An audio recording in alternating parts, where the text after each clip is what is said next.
विचार चल रहा था, पूर्व पक्ष कह रहा है भाई उद्गीत आदि का दृष्टि से आदित्य की उपासना होनी चाहिए, आदित्य दृष्टि उद्गीत में नहीं करना है। उस पर वो कह रहा है कि भाई क्योंकि ऋक् शब्द के द्वारा पृथ्वी का निर्देश हुआ और साम शब्द के द्वारा अग्नि का निर्देश हुआ है। तो जब पृथ्वी अग्नि और ऋक् साम दृष्टि चिकीर्षायाम अवकल्पत है, वह तभी हो सकता है जब पृथ्वी और अग्नि में ऋक् और साम की दृष्टि करना हो, तभी यह बात संभव है।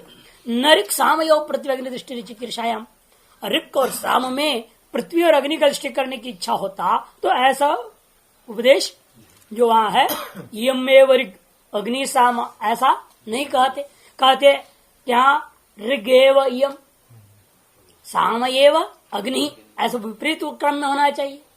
उद्देश्य तो पहला होता है ना, इसलिए पहले इसको लिया बाद में उसको ले रहे। इसका मतलब क्या, पृथ्वी में ऋक् का दृष्टि और अग्नि में साम दृष्टि होनी चाहिए। यदि ऐसा करना ना होता तो उल्टे रख देते उस चीज को।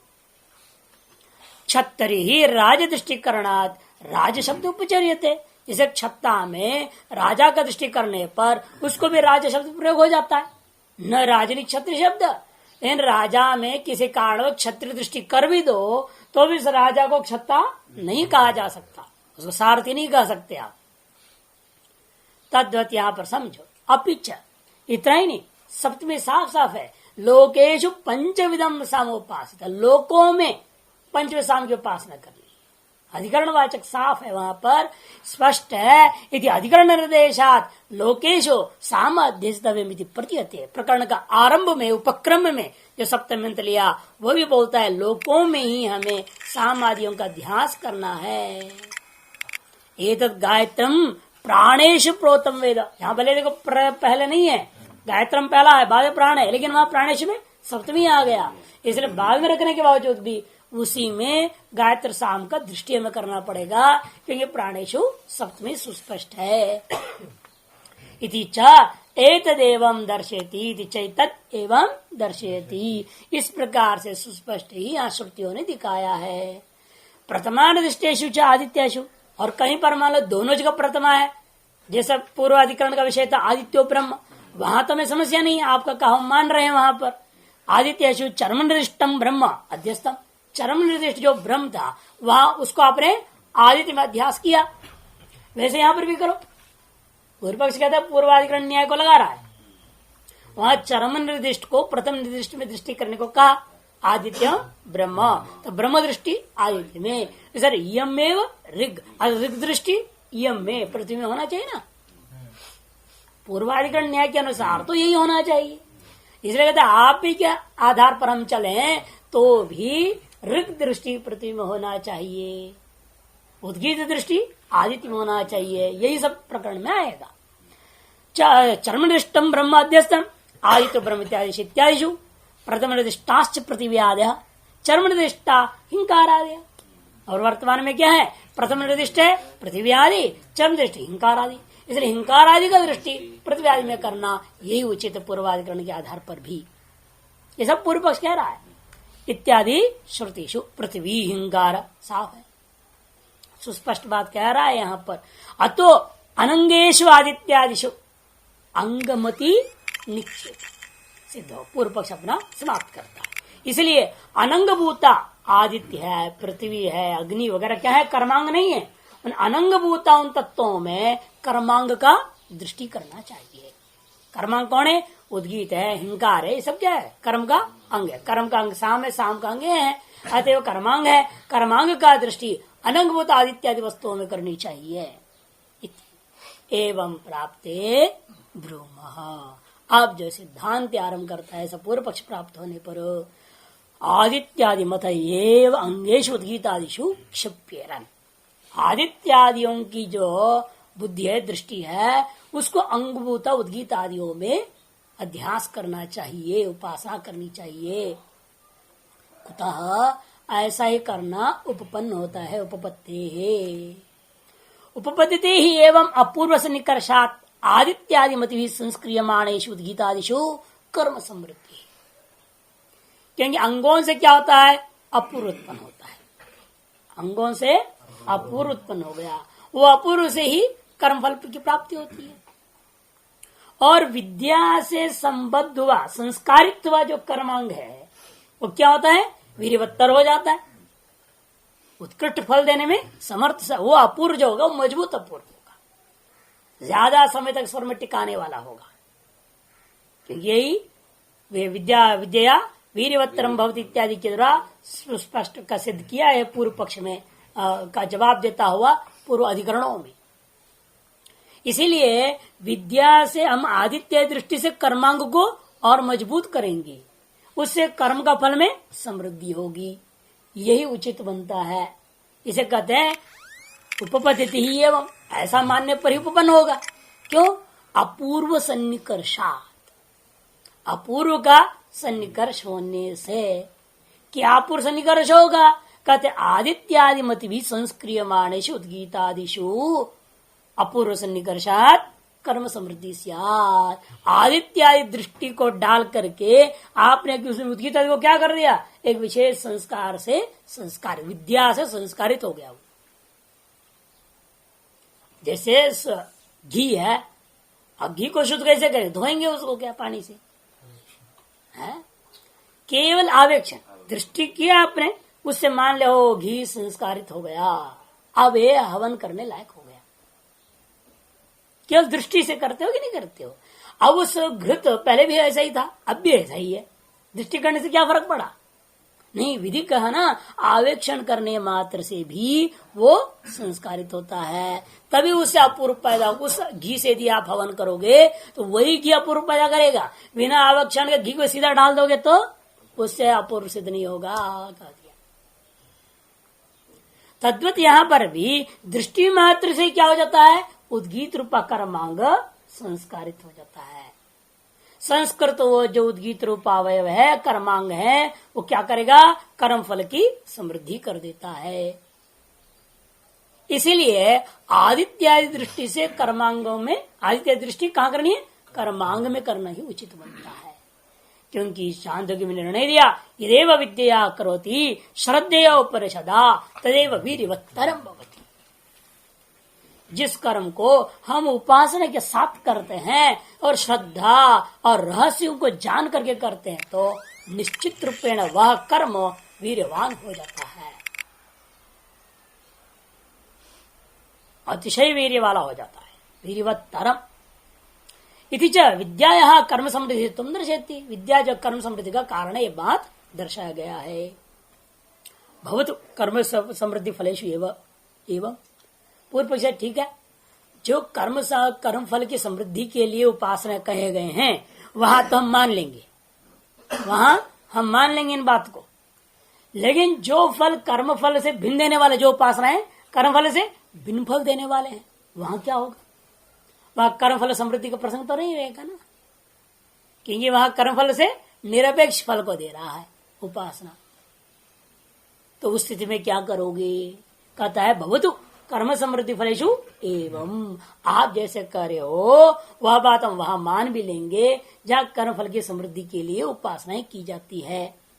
लेकिन जिन उपासनाओं में स्वतंत्र फलेषु तो कथम, स्वतंत्र फल वालों में यह बात कैसे घटेगा, स्वतंत्र फल वाले जैसे उपासना कौन सी है वो, कथिया एतद्देव विद्वान लोकेषु पंचविंशा उपासते, पंचविशाम सप्तविशाम आदि का जो चर्चा हुआ है छांदोग्य उपनिषद में, उनमें देखो वामदेव शाम को दृष्टि किया है कि नहीं, उसे वर्षा हुई, ये सब बातें अनेक को आती, संतान प्राप्ति अनेक अलग अलग बताया, वो तो कर्म फल से कोई संबंध नहीं उनका।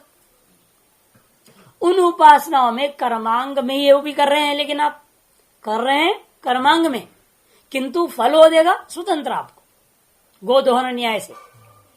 जैसा गोदोहन में भी था, वो अपना अपूर्व पैदा कर अपना जो फल देने वाला दिया, फिर आपो ने इनके लिए उसी को पात्र का इस्तेमाल कर से अलग फल हुआ।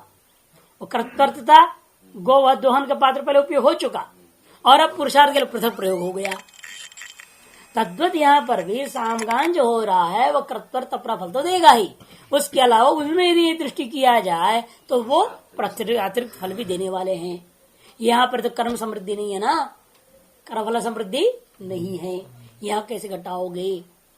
तेष्वपि अधिकृत अधिकारात् प्रकृता पुरुष निकर्षेण फल कल्पना युक्ता गोदोहनादि नियमवत्, कहते उनमें भी लेकिन अधिकृत अधिकारात्, आप कोई भी गोदोहन पात्र लाओगे क्या वहां पर भी नहीं। जिस गो पात्र से पूर्व दिन में अपने गोदोहन किया वही पात्र गोदोहन पात्र से इस्तेमाल करो होना चाहिए। दूसरा कोई भी किसी और दिन का जो है जिस पात्र में दोहन किए रहे हो उसको लाया और कल में वाले में अभी दूध पड़ा है वहां पर, इसे दूसरे गोदोहन पात्र ले लिया तो फल नहीं मिलेगा। इसलिए कहते हैं वहां पर अधिकृत अधिकार है। इसको क्या है, जो व्यक्ति कर्म में अधिकृत होगा वही उपासना भी कर सकता है ना। जो कर्माधिकृत नहीं है वो कैसे करेगा।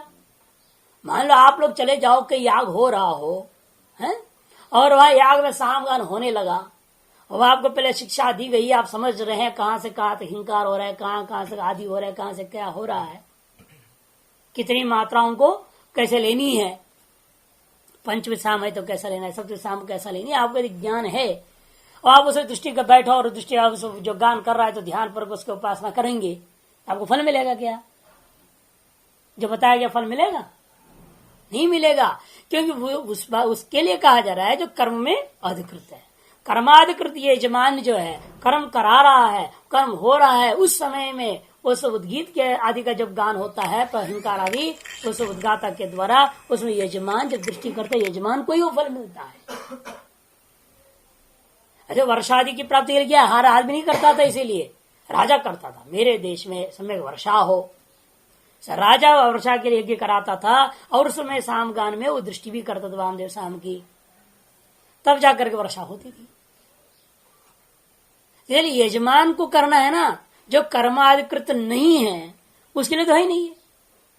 इसे चाहे कर्म समृद्धि के लिए हो चाहे कर्म समृद्धि के लिए न भी हो, जो कर्मांगबद्ध है वो यजमानकारी ही है या ध्वर्यु के द्वारा कार्य है, इसलिए अधिकृत अधिकार वाला विषय है ये। चाहे कर्मांगबद्ध हो, जो मैंने कर्म समृद्धि फल वाला हो चाहे कर्म समृद्धि फल वाला न हो, है तो कर्मांगबद्ध, अतएव उसमें भी वही नियम लागू होगा जो कर्मांगबद्ध में नियम वो संस्कारित कर रहा है अंग को, यही मानना चाहिए। तेजो पे अधिकृत अधिकारात प्रकृत अपूर्व का सन्निकर्षेण, जो प्रकृत है अपूर्व उसी का संबंध के द्वारा फल कल्पना करना यहाँ उचित होता है, जैसे गोदोहन आदि का नियम के समान। फलात्मक आदित्यादि नाम उद्गीतादिभ्य कर्मात्मकेभ्य उत्कर्ष उपपत्ति, और उन उपासना से में क्या फल मिलेगा, हम आदित्य मंडल पुरुष को प्राप्त करेंगे ना। आदित्य में उद्गीत का दृष्टि करने से नहीं काम चलेगा, तो उद्गीत में आदित्य दृष्टि करने से क्या होता है, हमें आदित्य के रूपी फल प्राप्त होता है। इसे कहते हैं फलात्मक आदित्यादि नाम। आदित्य क्या है, हमारा प्राप्य फल है। मरणोत्तर काल में मैं उस देव भाव को प्राप्त करना चाहता हूं, इसे मैंने उपासना किया है। इसलिए आदित्यादि क्या है, फल रूप ही है स्वयं, जो फलात्मक होने के कारण से उद्गीत आदित्य कर्मात्मक के भी उत्कर्षपति, उद्गीत आदि कर्म की अपेक्षा से वो आदित्य में क्या मानना पड़ेगा, उत्कर्ष मानना पड़ेगा। कि साधन की अपेक्षा से साध्य तो उत्कृष्ट ही है। इसे कर्म क्या है, साधन है, उपासना क्या है, साधन है। इस साध्य हमारा आदित्य है, इसलिए साध्य उत्कर्ष है और निकर्ष है किसमें, कर्म में। इसलिए आदित्य का दृष्टि कर्म में ठीक है, उत्कर्ष ब्रह्म दृष्टि उत्कर्षात् अधिकरण के आधार पर।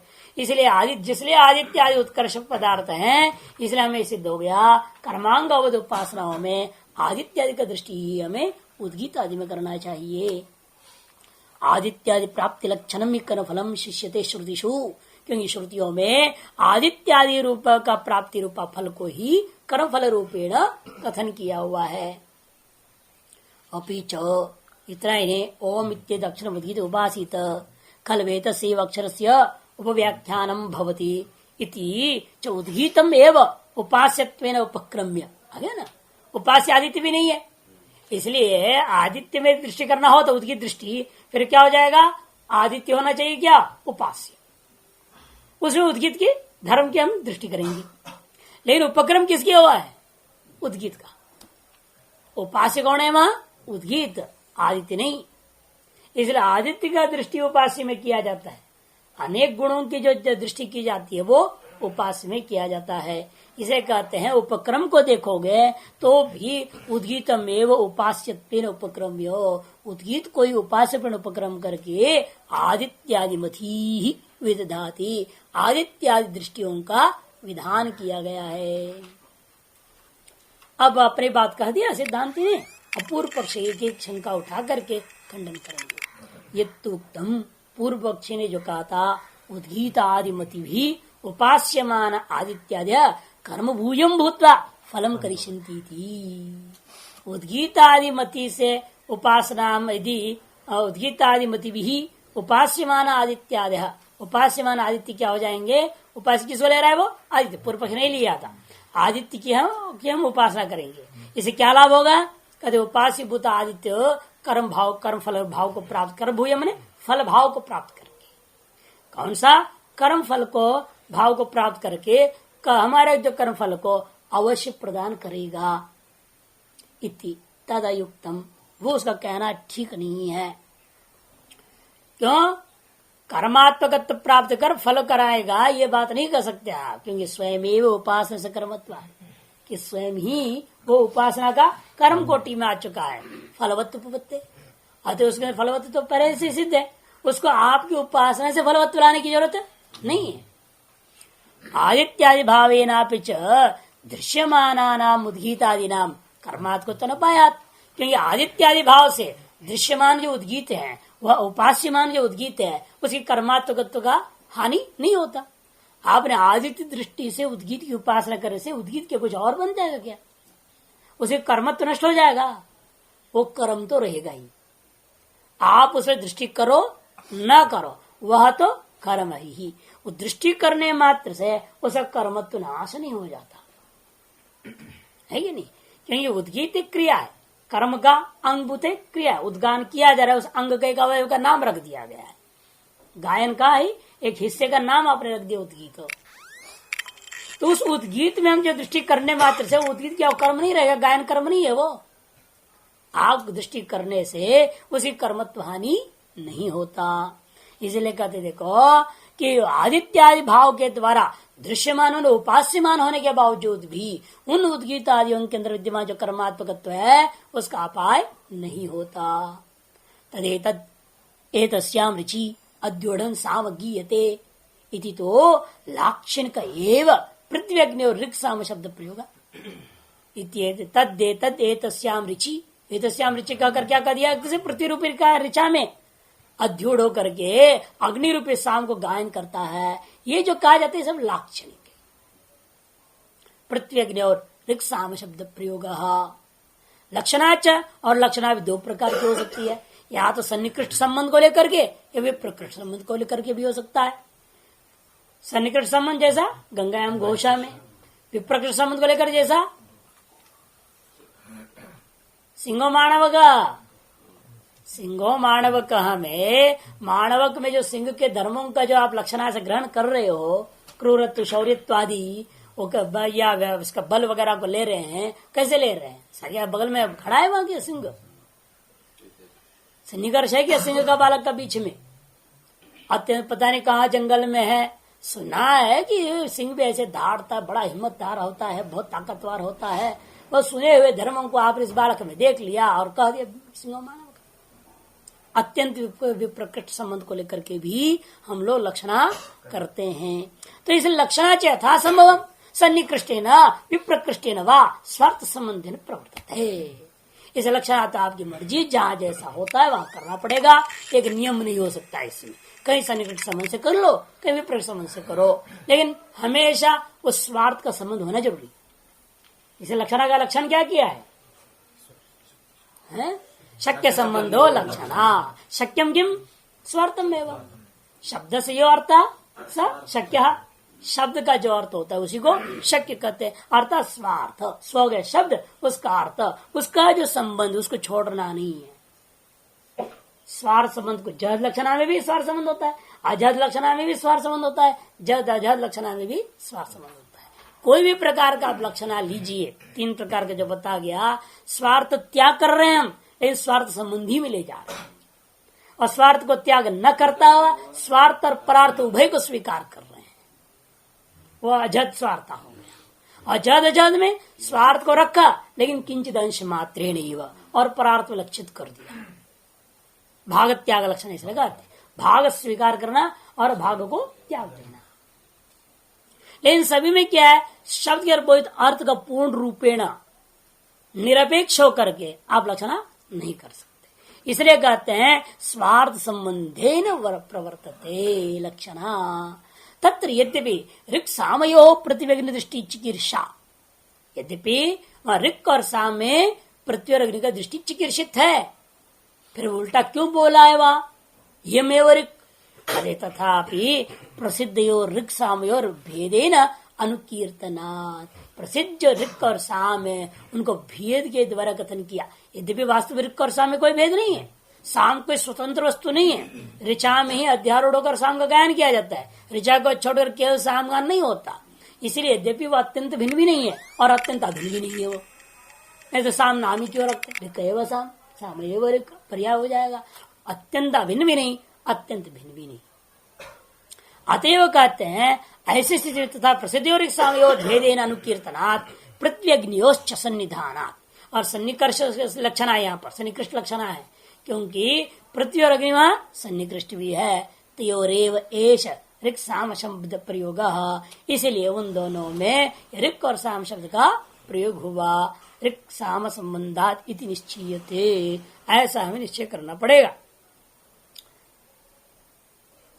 दृष्टा निश्चयते क्षत्रि शब्दोपि कुतश्चित् कारणात् राजानम उपसर्पन् न निवारयितुं पार्यते। जैसा मान लो कोई क्षत्रि शब्द है, किसी कारणवश राजा के लिए भी प्रयोग कर दिया जाए, उसको आप निवारण नहीं कर सकते। मान लो खुद राजा चला रहा है, तो खुद राजा चलाने लगे तब क्या होगा? क्या उसको हम उस समय सारथी नहीं कहेंगे? राजा होता हुआ वो सारथी का भी काम कर रहा है। अब भगवान तक को भी आप सारथी का, पार्थ सारथी नाम रख दिया, उसको भी बजाओ। अब भगवान है, पार्थ सारथी हो सकता है क्या? नहीं, उसको तो नाम है, और कई लोग अपना नाम रख लेते हैं इस नाम पे, कभी भगवान का नाम है बोलते हैं। इसमें उस भगवान को पार्थ का सारथी कहने मात्र से भगवान का अपमान नहीं हो जाता है इसमें, कि उन्होंने कार्य किए हैं और कर रहे थे, उस समय ये शब्द प्रयोग हुआ है। इसे राजा भी कर रहा हो और उसके लिए शब्द प्रयोग कर जाए तो गलत नहीं है। उसी प्रकार यहां पर भी समझो, यमेव ऋक् इति च यथा अक्षरन्यासम ऋचैव पृथ्वीत्वम अवधार्यति, इस प्रकार से जैसा अक्षर का विन्यास हुआ है उसी के अगर हम भी विचार करके देखते हैं, ऋक्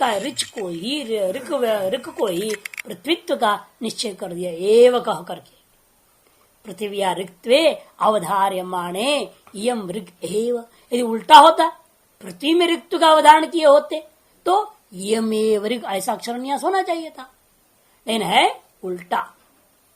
पृथ्वी के अंदर ऋक्त्व का हमने अवधारण नहीं करना है, ऋचा में पृथ्वी का हमें अवधारण करना था। ऋच एव पृथ्वीत्वम, न तो पृथ्व्या ऋक्त्वम, उल्टा नहीं करनी है। ऐसा यदि होता तो ऋग्देव पृथ्वी ऐसा कहते। यदि ऋचा में आपको पृथ्वीत्व का अवधारण करना होता तो होता क्या है, तो ऋग्एव पृथ्वी यम, ऋगेव यम ऐसा होना चाहिए। लेकिन पृथ्वी में ऋक्त्व का अवधारण करना है तो यमेव ऋक् ऐसा अक्षर न्यास नहीं होना चाहिए था। इसलिए मानना पड़ेगा ऋचा में पृथ्वीत्व का यह अवधारण उचित है, पृथ्वी में ऋचा का अवधारण निश्चित नहीं है। ये एवं विद्वान साम गायती इति च अंगाश्रय में विज्ञान उपसंहार, उपसंहार में भी देख लीजिए, यह एवं विद्वान ऐसा जो जान करके पृथ्वी का ध्यान करता है, ऐसा नहीं बोला, ऐसा जो जान करके साम का गान करता है। ये क्यों कह रहे? यदि अंग साम में पृथ्वी का दृष्टि ना होता, पृथ्वी में साम दृष्टि होता तो क्या कहना चाहिए? ऐसा साम दृष्टि वाला पृथ्वी है यूं जान करके पृथ्वी गायती या पृथ्वी ध्यायती, ऐसा कुछ होना चाहिए था। साम दृष्टि विशिष्ट पृथ्वी को जानकर उसे क्या करना चाहिए? पृथ्वी का ध्यान करना चाहिए, यही होगा ना। लेकिन ऐसा नहीं है, पृथ्वी या अग्नित्व से विशिष्ट होकर के विद्यमान साम को जाना और ऐसे साम को उसने गान किया, तभी बनेगा ये बात। इसलिए अग्नि दृष्टि साम में, पृथ्वी दृष्टि ऋक में मानना ही उचित है। इति च अंगाश्रम में विज्ञान उपसंवर्ती, अंगाश्रित विज्ञान का यह उपसंहार हुआ है। न पृथ्व्यादि आश्रय, पृथ्व्यादि आश्रय जो है यहाँ नहीं है। तथा अब रही बात उसका लोकेशु की, सप्तमी का निर्देश कैसे हो गया फिर? तथा लोकेशु पंचविंशा उपासित, यद्यपि सप्तमी निर्दिष्टा लोका, यद्यपि लोकों को यहाँ सप्तमी से निर्देश दिया गया, तथापि सामने एवं अध्यस्येरन, फिर भी उसका साम में ही उनका अध्यास करनी चाहिए। साम में अध्यास कैसे कर देंगे? उल्टा काम। कदे द्वितीय निर्देश न सामन उपासित, क्यों उपसंहारादि वाक्य में क्या है? द्वितीय का निर्देश हुआ है, इसलिए वहां ज्ञापन हुआ साम ही उपास्य, लोक उपास्य नहीं है। सामनी ही लोकेशोद्य मानेशो साम लोकात्मना उपासित भवति। साम में लोकों का दृष्टि करने से, लोको सामनी ही सामात्मक लोकों में, लोकों का अध्यवसान अध्यस्यमानेशो, लोकों का अध्यवसान करने पर क्या होता है? लोकात्मना साम उपासित होती, लोक रूप से साम की उपासना किया जाए। अन्यथा पुनर्लोका सामात्म उपासना से होनी तो उल्टा हो जाएगा, लोकों को अपने साम रूप से उपासना किए कहना पड़ जाएगा, और लोकों को साम रूप में उपासना करने से कोई फायदा नहीं है। बल्कि साम को लोक दृष्टि उपासना करने से बहुत फल में, क्योंकि लोक पहले जैसे जवाब है, यहाँ लोक क्या है? साध्य, और साम क्या है? साधन है। साधन की अपेक्षा से साध्य उत्कृष्ट है। अरे साध्य दृष्टि साधन में करने से लाभ ज्यादा है कि जिसे हमें प्राप्त करना है उसका हमने दृष्टि कर दिया तो अवश्य हमें प्राप्त हो जाएगा। जिसे प्राप्त करना नहीं वो उसकी उल्टी दृष्टि करो तो क्या फायदा होगा? उल्टा हो जाए ना सारा काम। और साम दृष्टि से पृथ्वी में चले जाओगे, अग्नि में जाओगे तो क्या होगा? जिसकी हमें दृष्टि, जिसमें जो हमें दृष्टि करेंगे वही तो हमें प्राप्त करनी है उपासना में, तो वो प्राप्त ही नहीं होगा फल। फिर हम अग्नि बनना चाहेंगे क्या? या कोई साम बनना चाहता है शब्दावली? इसे लक्षित फल की प्राप्ति करने के लिए हमें यथाविधि ही उपासना करना चाहिए। एतेना, इसलिए एतत् गायत्रम प्राणेश प्रोतम इत्यादि जो उसने पूर्व पक्ष ने उठाया था उसका भी व्याख्यान हो गया, समझो। यत्रापि तुल्यो द्वितीय निर्देश, जहां मान लो दोनों में बराबर निर्देश होता, अथ खलो आदित्यम, देखो आदित्य नहीं कहा, जैसे लोकेश था, आदित्यम सप्तविधम, सब द्वितीयांत है। अथ खलु अमुम आदित्यम सप्तविधम सौपासित तत्रापि समस्त खलु सामने उपासनम साधु, वहां पर इससे भी पूर्व में जो निर्णय दिया है साधु और असाधु साम के बारे में, वो नहीं लागू किया जाएगा। कभी भी कोई भी साम है वो समस्त साम की उपासना करना ही फलवत्तर होता है। ऐसे करने वाले को साधु पुरुष कहते हैं, विद्वान पुरुष कहते हैं, ऐसा वहां कहा। तो समस्त से खलु सामना उपासनम साधु इति तु पंचविधस्य अथ सप्तविधस्य इति जो सामना एव उपास्यत्व उपक्रमात्, संपूर्ण साम ही उपास्य रूपेण उपक्रम होने से तस्मिन्नेव आदित्यादि अध्यास, इसलिए साम में आदित्य का अध्यास करना उचित हुआ। एतस्मादेव च सामना उपास्यत्व उपगमात्, इसी कारण से हम साम में उपास्यत्व स्वीकार करते हैं, आदित्यादियों में नहीं। रही पृथ्वी हिंकार, हाँ वापरेगा ना, उत्तर में निर्दिष्ट को प्रथम निर्दिष्ट में अध्यास करना पूर्वाधिकरण न्याय से, उसके वजह इत्यादि निर्देश पर ये हिंकार आदिशेव पृथ्वी दृष्टि है। या उपक्रम उपसंहार के आधार पर निर्णय होता है। भले निर्देश उल्टा किया है, यहाँ पर उन्होंने रखना चाहिए था हिंगार पृथ्वी, ये बोलना चाहिए था। लेकिन पृथ्वी हिंगार विपरीत भले निर्देश हुआ, लेकिन उपक्रम उपसंहार का निर्णय होता है। यहाँ लेना कैसे है? हमें हिंकार पृथ्वी ही लेना है, पृथ्वी हिंकार नहीं लेना।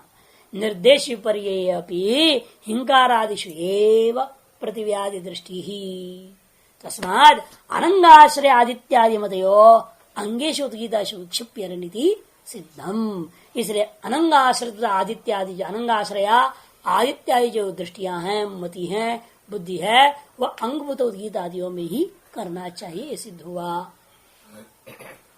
ठीक है, पूर्व पक्षी कहता आक्षेप करते हैं, इसका मतलब ये हुआ कर्मांगोपद्धों में ये निर्णय दे दिया उपासनाओं में आपने, लेकिन उन उपासनाओं में उपासना करने में कोई नियम नहीं है। बैठ के करना है, कि चलते करना है, कोई नियम नहीं। क्यों? वो कर्म अंग से अवबद्ध है। जैसा कर्मांग है, कर्मांग यदि चलते फिरते का है, वो अंग से अवबद्ध उपासना भी हमें चलते हुए ही तो करना पड़ेगा। ये नहीं उसको कहेंगे अरे हमको उपासना तो बैठ जा, अभी हमें तो कर्मांग भंग हो जाएगा। कर्मांग के अवबद्ध उपासनाएं जो है अंगानुसारी होती है। इसलिए अंग जैसा है, बैठ के है, खड़ा हो गया कि चलता है, जैसा भी है, गोल घूम रहा है प्रदक्षिणा, जैसा भी हो रहा होगा कर्म, उस कर्म के होते हुए अनुसार ही आपको उपासना करना है। अतएव उपासनाओं में वहां नियम नहीं, बैठ के करना, ऐसा आसन लगाओ, ये करो, कुछ नहीं, आंख बंद करो, नहीं। वहां तो देखना है क्या कर रहा है। आंख बंद करो तो कैसे देखोगे? कुछ और कर रहा हो और आप कुछ और उपासना कर दोगे, नहीं तो आंख बंद करके। इसीलिए कहीं गान करो तो आप आंख बंद भी कर लोगे। जब गायन में आप दृष्टि करना है, आप कान बिल्कुल सतर्क सुन रहे हैं वहां पर, लेकिन बहिर्मुखी हैं आप। कर्मांग अवबद्ध उपासनाओं में बहिर्मुखता आवश्यक है। अतः वहां कोई नियम नहीं उपासना का। तो पूर्व पक्षी कहता है कर्मांग का अवबद्ध उपासना कर्मानुसारी जैसा होकर के नियम नहीं होता, तद्वत यहाँ पर कर्म अनंग अंग अनवबद्ध उपासनाओं में भी कोई नियम नहीं। आप घूमते फिरते चिंतन करो, सोते सोते लेटे लेटे करो उपासना, बैठे क्यों करना? उसके लिए अधिकरण आरंभ होता है आसीनाधिकरणम, आक्षेप संगत्या आसीना यथा कर्मांग अवद्देशो अनियम तथा अत्राप्यस्तु कहता कर्म अंग अनवबद्धों में भी लेना चाहिए। ये जो पूर्व पक्ष कहेगा उसका सिद्धांत जवाब क्या देता है देखिए। पहला अधिकरण सार नास्त्यासन से नियम उपास्तावुत विद्यते न देह स्थिति सापेक्षम मनोवतो नियमो नहीं। शेरोत्थान गमनिर विक्षेपस्य निवारणात् धी समाधान हेतुत्वात् परिशिष्यत आसनम। नास्ति आसन से नियम उपास्तौ उत विद्यते। उपासनाओं में, उपासना से तात्पर्य कर्मांग अनुबद्ध उपासनाओं को लेनी है, उनमें आसन आदि का नियम नहीं है अथवा है। पूर्व पक्षी कहता है मन को किसी चीज का चिंतन करने के लिए देह स्थिति की कोई अपेक्षा नहीं। देह कैसा भी रहेगा, मन तो चिंतन करते रहता है ना। आप तो लेटे रहते, सोए रहते वक्त भी मन देखो अपना काम कर रहा है, स्वप्न देख रहा है। अब चल रहे हैं तो अपना मन काम कर रहा है। मन कभी रुका है क्या? आदमी रुक जाए, शरीर उसके रुक जाएंगे, उसके अवयव रुक जाएंगे, अंग रुक जाएंगे, लेकिन मन कभी रुकता नहीं। अपना काम धंधे में लगे रहता, 24 घंटा काम करता है, थकता ही नहीं। बड़ा विचित्र मन है। ऐसा विशिष्ट सामर्थ्य भगवान दे रखा है इसको, वो कभी नहीं थकेगा। यदि वो थक गया तो आदमी मर गया समझो। मन थक जाए तो आदमी मर गया, फिर क्या रह गया? आदमी जड़ीभूत हो जाएगा, कुछ नहीं कर सके। थकने के बाद तो नहीं, वो नहीं थकता, अन्य इंद्रियां थक जाती। इसलिए ना कई बार होता है ना, आप जब पढ़ने आए हैं, मन थका थोड़ी है। अभी आप सुनना चाहते भी हैं, यूं लगे हुए यूं चले जाते हैं, फिर भी चले जाते हैं। क्यों? सुनने पूरी लगे, जोर लगा रहे हैं, फिर क्या करे, वो खींच के ले जा रहा है, वहां मन नहीं जा रहा है ना। इंद्रियां के थकान है, वहां शरीर थका हुआ है, तो वो सोना चाहते, वो सब विश्राम को प्राप्त करना चाहते। मन तो अपना काम करते। इसलिए देखो कई बार आप जपते जपते जपते सो जाइए, आप तो सो गए, लेकिन जगते हुए देखिए वही चलते रहता। रिकॉर्ड कैसे चल गया? वो कर रहा है, वो अपना, आपने जो दे दिया वही काम कर रहा है। आपने जब दिया तो जब कर रहा था वो। लेकिन अधिकतर लोग उल्टा ऐसा सोचते सोचते सो जाते हैं, इसलिए वही सोच के कारण उल्टा सीधा काम होते रहते जब मन रात को। इसे कर जपते हुए, भगवान का ध्यान करते हुए, भजन करते हुए सो जाना चाहिए आदमी को, इसलिए कहा है, ताकि मन को वही संस्कार बना रहे। अच्छा, लेकिन ये कि वो यादृश सक्रियता जागृत और स्वप्न में, तादृशी सक्रियता वहां सुषुप्ति में नहीं रहता। मन का इतना ही है। इसलिए वहां पर लोगों ने क्या किया, बहुत मन की कल्पना कर लिया। एक छोटा मन होता है, लिटिल माइंड है, एक बिग मास्टर माइंड, अलग कर दिया उसको है। और अरविंद को देखो तो और हालत खराब है उसकी। अरविंद ने तो मन की अनेक अवस्था मानी। अंतर्मन होती एक, मन हो गया, अंतर्मन हो गया, अवांतरमन हो गया, और जो परामन हो गया, ऐसे करके अवस्थाएं बना दी उसकी। कई मन है। अब एक मन एक जगह काम करता है, दूसरा मन दूसरे जगह काम करता है, तीसरा मन तीसरे जगह काम कर रहा है। अलग अलग मन अलग अलग जगह काम करते हैं। ये मन सो जाता है इसलिए करता है वो। ये पहला वाला मन सो गया। जागृत में जो काम करता है मन, वो तो सो गया। स्वप्न में दूसरा मन आया, वो भी सो जाता है। सुषुप्ति में तीसरा मन आता है। और समाज में ये सब मन रहते नहीं, कोई और मन होता है। ऐसे ऐसे दुनिया और फालतू कल्पना कर बैठा। अरे एक ही मन की अनेक अवस्था, मानो काम खत्म हो गया, क्या जरूरत है? अरे आप कहेंगे जवान जो था, बच्चा वो अलग था, जवान वो अलग है, करोगे कि उसे व्यवस्था नहीं? एक ही शरीर की अवस्था भेद है। अलग अलग अवस्थाओं में उसके अलग अलग संज्ञा प्रयोग हो गए। ऐसा मानना चाहिए। पृथक अनेक मानने की कोई जरूरत नहीं है। वो अंग्रेज भी ऐसे लिटिल माइंड मास्टर माइंड करके दुनिया भर बना देते, वो भी जरूरत नहीं है। कहते कि देखो व्यवस्था देते हैं, न देश स्थिति सापेक्षम मनो, देश स्थिति का सापेक्ष मन नहीं होता। अतो नियमो नहीं, इसे कोई नियम की जरूरत नहीं है।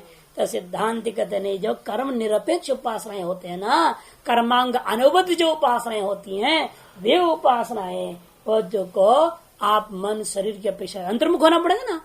अंतर्मुख होने के लिए शरीर की स्थिति की अपेक्षा है। चलते फिरते हुए आप अंतर्मुख कहां तक हो जाएंगे? आप चलते फिरते वक्त मन अन्यत्र अभुवम हो सकता है, अंतर्मुख नहीं हो सकता। अंतर्मुख होना अलग चीज है, मन अन्यत्र चले जाना अलग चीज है। आप जा रहे हैं, आगे से आ रहा है, कोई नमनारायण कर रहा है, आपको दिखता भी नहीं है, चल रहे हैं आप। क्या आपका मन कोई और दुनिया में है?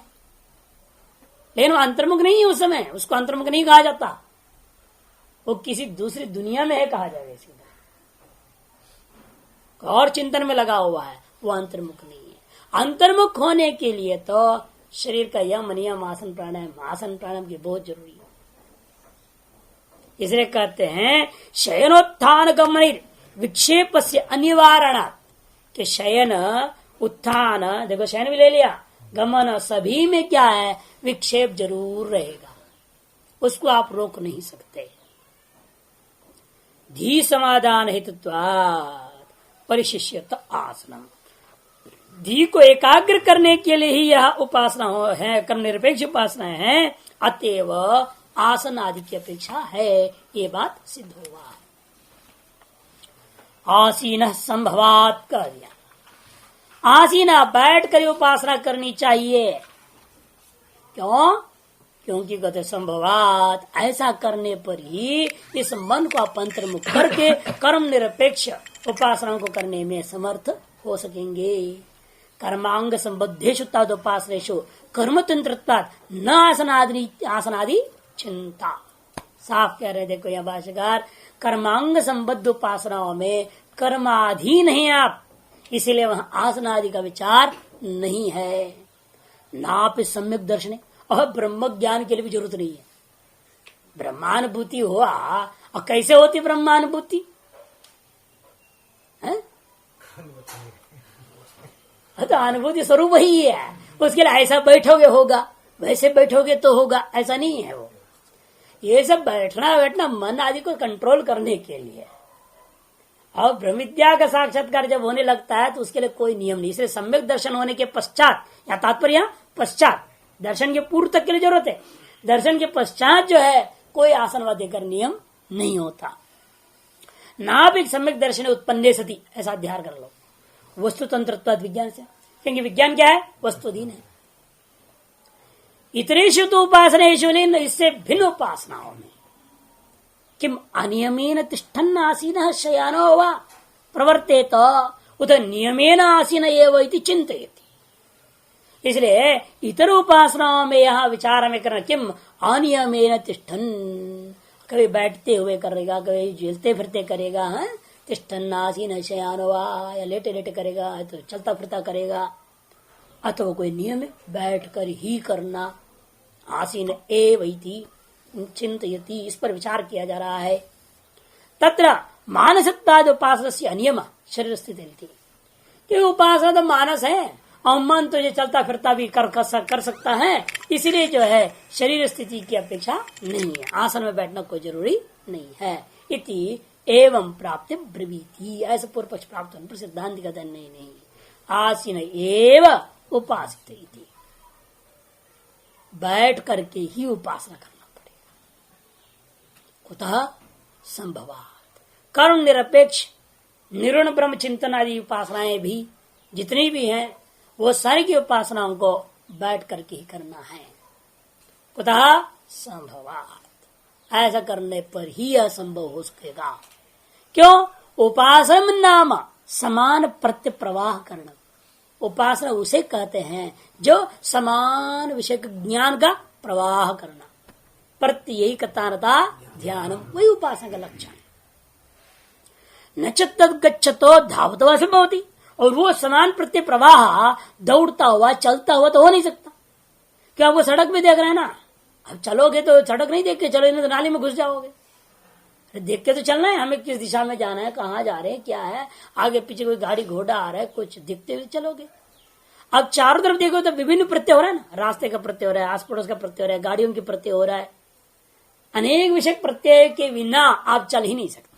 एकाकार प्रत्यय, केवल मैं सड़क देखते चलूंगा तो धक्का खाओगे कहीं ना कहीं, कि सड़क ही दिखेगा आपको, बाकी और चीज तो देखोगे नहीं, कहां से क्या आ रहा है दिखेगा नहीं आपको, सड़क देख रहा है केवल। ये तो होता है ना, कई महात्मा ऐसे चलते हैं, भाई साधना करना है, और कहा है शास्त्रकार लोग जो है चलते फिरते 4 कदम से ज्यादा आगे दूर नहीं देखना, उसका तात्पर्य समझो।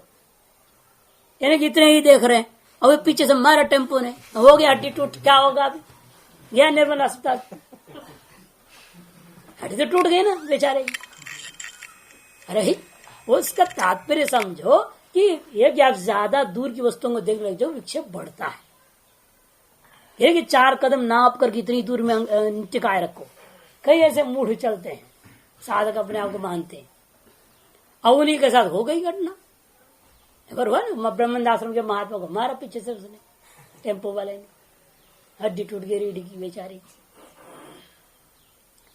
तो इसलिए साधना करना है, उसका लक्ष्य शब्दों का समझो, एक नाप करके बिल्कुल 4 आगे आगे नहीं देखनी, वो टेम्पो आ रहा है देखा नहीं रहा। हमारे तो 100 कदम दूर देखना पड़ता है आज के हिसाब से, तो टेम्पो वाले ऐसे आते हैं राक्षस से, कब आ जाते बताओ, भरोसा नहीं। छोटे राक्षस है बल्कि, बड़ा राक्षस तो ट्रक होता है, हाँ, बस ट्रक बड़े राक्षस, और ट्रेलर वाले होते तो महाराक्षस है, किसको छोड़ते नहीं, जो ले चटनी हो जाता हो, बचने का सवाल नहीं उसके पास। तो इसलिए इनको दूर से देख के संभल के चलना पड़े ना, दूरादस्पर्शम वरम, दूर से इनको रखना पड़ा। हाँ, हो ही नहीं सकता, बेकार है, वहां सड़क की उपासना करो।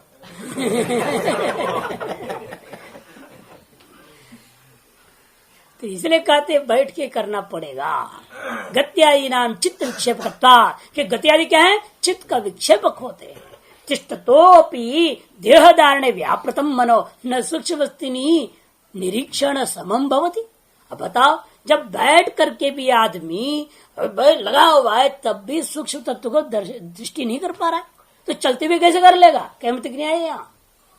तिष्ठतोपि अपि कहें, बैठते हुए भी देह धारणे व्यापृतम मनो, देह धारण करने में ही व्यापृत जो मन है, इसका मोह किसमें, देह धारण में ही व्यापृत है? आप समय बैठे हुए हैं कि इधर उधर ना हो जाए, हिल ना जाए। यदि मन इसी में चिंता में लग जाओगे ना, फिर ध्यान क्या करोगे। यदि अपने आसन, अपनी माला नहीं, अपने बालों का ही ध्यान रहेगा आदमी को, तो बैठ तो गया, पंखा चल रहा है, बाल हिल जाए तो सेटिंग करना पड़ेगा ना फिर उसको दर्पण से। ध्यान क्या करेगा वो आदमी, भले बैठा है, पद्मासन लगा के बैठ गया, सब कुछ है, लेकिन क्या फायदा है उसका। ये देह धारण में ही व्यापृत है उसका मन, न सूक्ष्म वस्तु निरीक्षण समम भवति, और सूक्ष्म वस्तु का निरीक्षण करने में समर्थ नहीं हो सकता जब, तो बताओ चलता फिरता वो कैसे करेगा आदमी। आप ये कहते ना, इसलिए कैमितिक न्याय से, जब बैठ करके भी यह दुर्दशा है मन का, यदि वो शरीर धारण आदि में मन लगा दिया उसने, तो फिर तो सूक्ष्म वस्तुओं का निरीक्षण कर नहीं पाता, फिर चलते फिरते में कैसे कर सकता कोई। अतएव बैठना उचित है। शयानस्यापि अकस्मादेव निद्रया विभूयत, और लेटे लेटे करूंगा यदि सोचेगा तो लेटे लेटे तक बैठे बैठे भी नींद आती है, तो लेटे में तो अनायास कब आया पता ही नहीं चलेगा नींद। शयानस्यापि अकस्मादेव, इसलिए उपासना करते करते जो सोना ही चाहता है वो लेट के उपासना करे। नहीं, जपते जपते भजते भजते जो सोना चाहता है, हाँ, उस व्यक्ति को क्या करना चाहिए, लेटे लेटे करते करते करते अपना कब चलेगा अंदर पता नहीं चले। लेकिन जिसको कई घंटों तक उपासना के लिए बैठना है, ध्यान के लिए कई घंटे हम बैठ रहे सोच रहे हैं, वो लेट के 3 घंटा ध्यान करूंगे सोचेगा तो नहीं सकता। लेट के 10 मिनट 15 मिनट मुश्किल से हो पाएगा, उसके बाद स्वाहा खत्म आदमी। इसे कहते शयानस्यापि अकस्मादेव निद्रा विभूयत। अकस्मात पता नहीं, टाइम नहीं उसका कब आ जाता है निद्रा देवी, है ना। ये आती है तो पता कि नहीं आती है, और आप बुलाते हो तो आती ही नहीं है। बड़ा विचित्र है निद्रा देवी, बड़ी विचित्र है। बुलाओगे तो आती नहीं है। अब देखो, न बुलाने पर भी आ जाती है। कई बार न बुलाए जाने पर भी आ जाती है। ये निद्रा का स्वभाव है।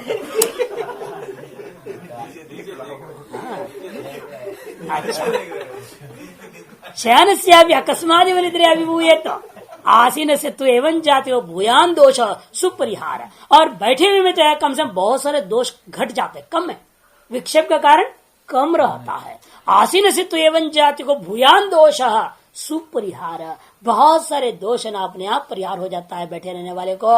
इति संभवति तस्य उपासनम, ऐसे व्यक्ति इसलिए उपासना कर पाएगा। अतः कर्म निरपेक्ष उपासनाओं में आसीन एव